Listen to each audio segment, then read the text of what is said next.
At the same time, if you're setting up distributors, actually before, you'll want to look into point of sales. And I knew nothing about point of sales other than, paying for stuff myself. And I made the mistake of, going on Instagram or Facebook and going to these ads for these different point of sales.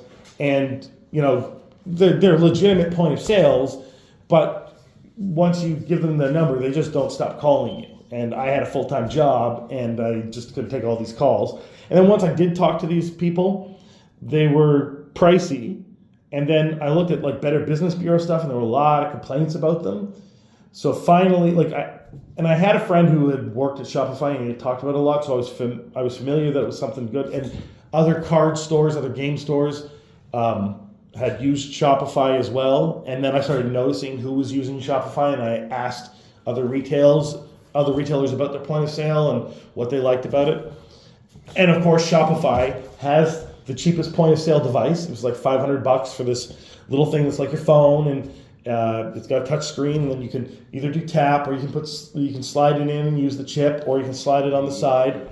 And then so it's like this perfect point of sale device. It's the cheapest one you can get, and they all have other point of sale devices that work in with the whole system. But mainly, what's important about Shopify is that it streamlines your back stock and the stuff in your store for physical sales, and also your website at the same time. They're the same thing, right? So you don't have to go over all these hurdles of building out a website and finding ways to sync the stuff that's in your store with what's on your website, where the other point of sales, they're not quite as good.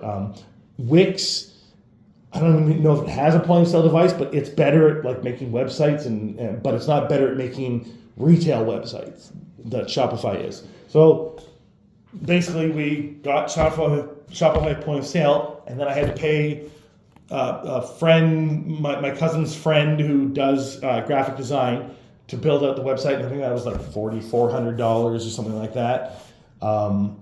And that's great. So the website works, and it's up and going, and it's easy to add things to the website. And basically, that's it. So is there anything you want to say about point of sales that people should know about? People are pretty, there's a lot of small town people, other small business owners that come in and see our point of sale, and they're pretty impressed by it. So that alone just tells me that it's a good investment. If other people are surprised by it, that they kind of ask where we get it from too. So it's a good little device. I've never had problems with it. I like that it captures the information that you need from someone's card. You don't have to fiddle around typing in emails and stuff. It just takes it right away, and it gives you there's a lot of different apps that you can use on the point of sale as well.